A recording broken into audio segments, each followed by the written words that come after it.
ఈ సమాజానికి మనం చెప్పే మాటలు ఎలా ఉంటాయి చెప్పండి? నమ్మని వారికి ఎర్రే మాటలుగా ఉంటాయి.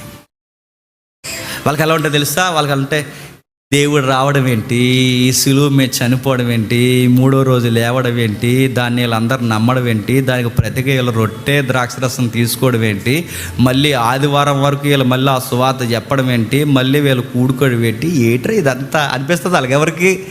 బయటోళ్ళకి ఎర్రిగా ఉంటుంది. బయటోళ్ళకి వాళ్ళు నమ్మరు. నమ్మని వాడికి ఎలా ఉంటుంది? ఎర్రిగా ఉంటుంది. మూడో రోజు లేగడం ఏంటంట, వీళ్ళ దేవుడట చనిపోయాడట, మూడో రోజు లేచాడట, వెర్రిగా ఉంటుంది వాళ్ళకి.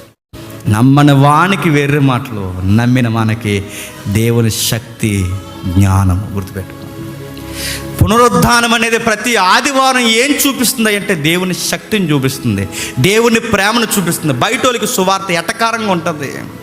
నేను మళ్ళీ చెప్తున్నాను, ఎటకారం చేసేవాళ్ళు